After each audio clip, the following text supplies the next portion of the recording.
What's up guys, Everything Apple Pro here, and the day has finally come. Apple has announced the new iPhone 6s and iPhone 6s Plus. So with this video, I'm going to be highlighting all of the differences between the phones. I know a lot of people are going to be upgrading or buying these phones, and a lot of people want to know the difference between the 6s and 6s Plus. So with this video, I'm going to give you the best idea about these devices and how they differentiate feature-wise, spec-wise, usability-wise. I'm going to give you the best possible idea about both of these devices and which one is better suited for you and why. Now, the iPhone 6s Plus has some unique features that Apple didn't really talk about that differentiate them from the 6s. So there is a good reason to upgrade to it, and there's a good reason to just stay at the form factor of the iPhone 6s. So let's go ahead and jump right in, and let me share with you guys why you should upgrade to the 6s Plus or why you should stay with the 6s. Now, both of these devices were just announced today. They both come in a new rose gold color, and they both have the new 3D touch as well as a complete overhaul of the internals. They're faster in both downloads, processing power, GPU.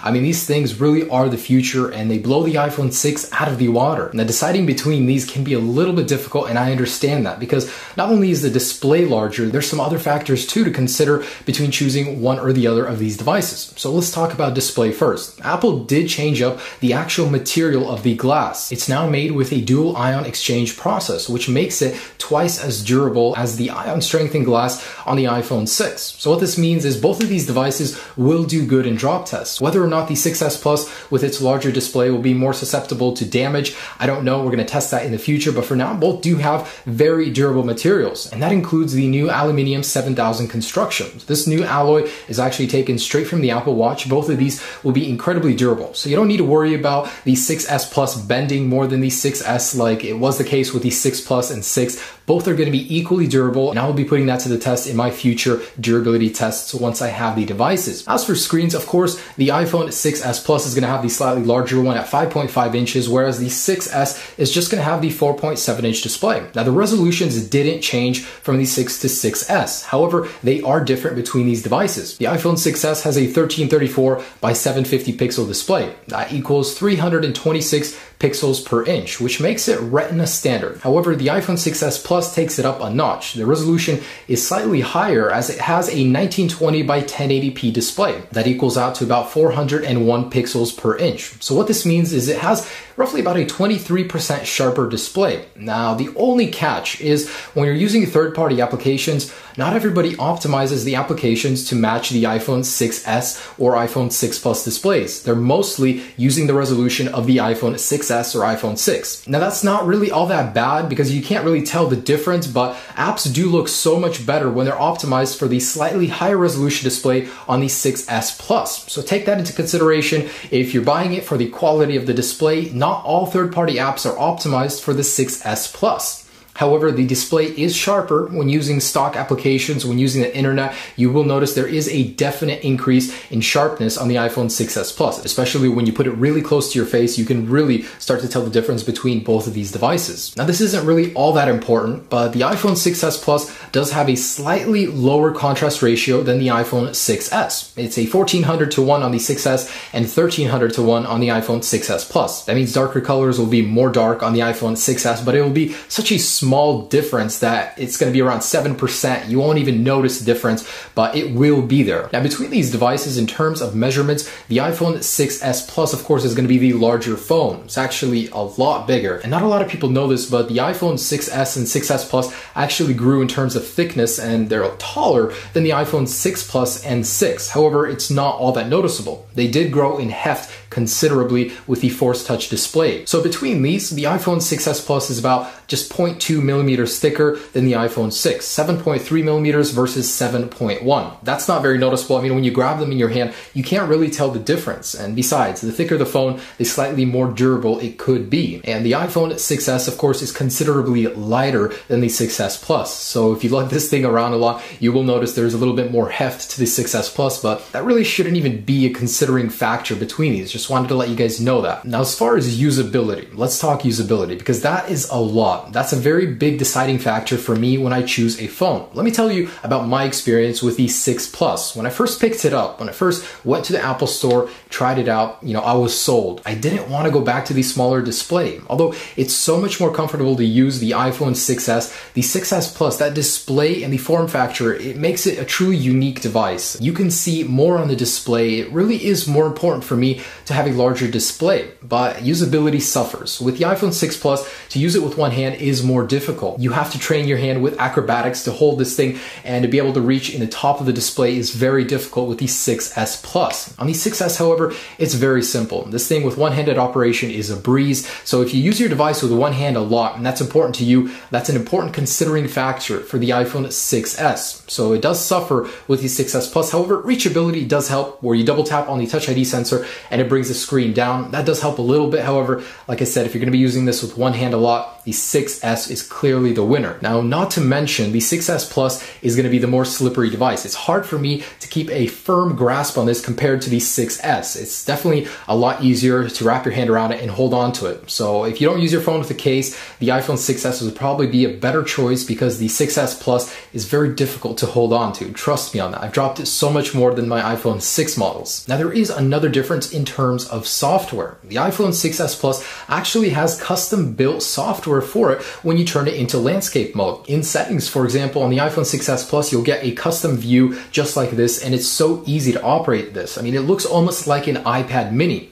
So pretty much software is built and optimized for the iPhone 6s Plus. Not to mention, you can rotate on the actual home screen like this. It's really cool. And a lot of third-party applications do take advantage of this as well. So you get more real estate to do whatever you want with the software. And it's really cool that it has a custom skin in certain landscape areas. So that's one area where the iPhone 6s Plus has an advantage over the 6s. Now, another thing I wanted to mention, inadvertently, when I bought my iPhone 6 Plus originally, it replaced my iPad mini. I used to use it all the time, but the display is, it's not as big, of course, but you can do so much more on a larger display. It completely replaced my iPad mini. And that's not just me. So many people have replaced their iPads with their iPhone 6 Plus, and the same will happen with the 6s Plus. It's just a good side effect of owning a larger phone. Now, next, here's an area that a lot of people don't talk about in order to consider before buying a larger phone or a smaller phone using the same CPU or GPU. So in the case of the 6s and 6s Plus, both phones are using the same processing power, right? Well, the iPhone 6s Plus has more pixels to push. That means GPU performance will suffer when using heavy intensive applications such as gaming. So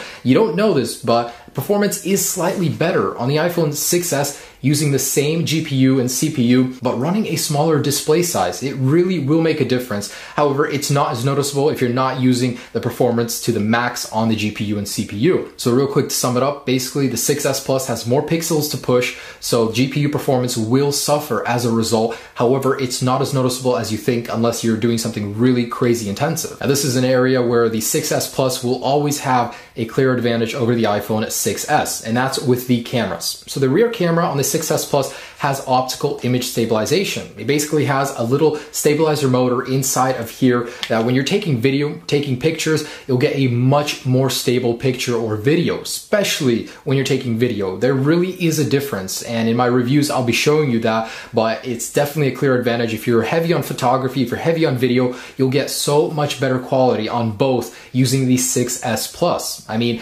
the iPhone 6s will have digital video stabilization, however, it's not the same. Actually having a little motor move around in there really does make a difference. It makes your video so much more stable while walking, while running. You will notice a massive difference there. That's not important for you, sure, but for a lot of people, taking pictures really does make a difference. It's not as susceptible to blur while your hand shakes, so you'll get a better picture every single time. So far we got a sharper resolution display, we got a better camera, we got all around a better experience with the software, but battery life is big on the iPhone 6s Plus.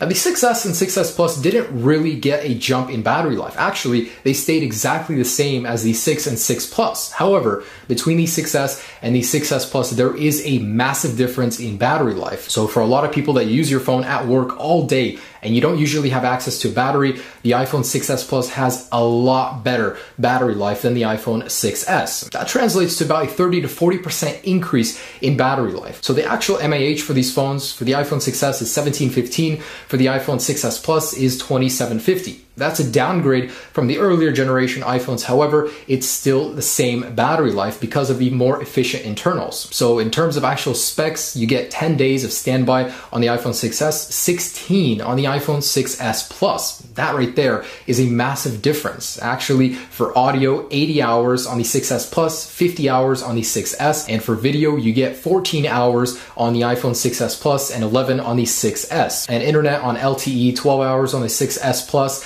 10 hours on the 6s. So there you go, guys. That's the massive difference in battery life between these devices. And personally, with the 6 Plus and 6, there was such a massive difference between the two. I mean, that alone could sway a lot of people over to the 6s Plus. So you get really damn good battery life. Not to mention iOS 9 will have a low power mode and optimized efficiency, so you'll get really good battery life, especially in a pinch when you need to preserve what you have. Low power mode will come in handy on both, but the 6s Plus, clearly the advantage right there. So as far as pricing goes, there's a $100 difference in all tiers of these devices. So whether you're getting the lower 16 gigabyte or the higher 128, there's a $100 difference between every single one. So for $100, what do you get on the 6s Plus that the iPhone 6s does not offer? For one, great improvements in battery life. I mean, there really is a massive difference, about 30 to 40% better battery life on the 6s Plus. Two, you get a larger display, which may not be a big deal for some, but it's also 23% sharper. So all of your pictures, all of your media will appear much better, much sharper. And it's a lot easier on a larger display to do things, to play games, to watch movies. It really is a better experience. So that alone, larger display can mean a lot. There's also a custom skin for the iPhone 6s Plus on iOS 9. You'll be able to rotate the phone sideways and do different things that the iPhone 6s cannot. So landscape view is optimized for the larger display on the iPhone 6s Plus. It also can replace your iPad mini in some cases. There's also optical image stabilization. So if video or photography is very important for you on the iPhones, the iPhone 6s Plus will do much better, especially in movement when your hands are shaking. You will not notice that so much on the video due to the optical image stabilization, which the 6s is lacking. So there you go. That's what you get for $100 with the iPhone 6s Plus. But it may not be enough for you to upgrade from the 6s. The 6s, on the other hand, it has an easier one-handed operation. It's a lot easier to hold and use with one hand. It doesn't have as great of battery life, but at the same time, it is cheaper. So if you don't need all those things, for $100 less, you'll get the 6s, and it's almost as capable as the 6s Plus, except in some areas. It could also have better GPU performance if you're really pushing the processor to the limit in some areas because it has less pixels to push. And the contrast ratio is a little bit higher. But again, that really doesn't make a difference unless you really have an eye for contrast. So guys, there you go. That's the iPhone 6s and iPhone 6s Plus. They're very similar in most areas. It's just these little tiny areas that may matter to you that the iPhone 6s Plus excels at. It's not as easy to use with one hand. It's definitely more prone to being dropped because of how hard it is to hold with one hand. But overall, in so many areas, it does push past the 6s with better battery life, better camera stability, better resolution, and better optimized software in landscape view. So if those are important to you, the $100 is certainly worth it for the iPhone 6s Plus.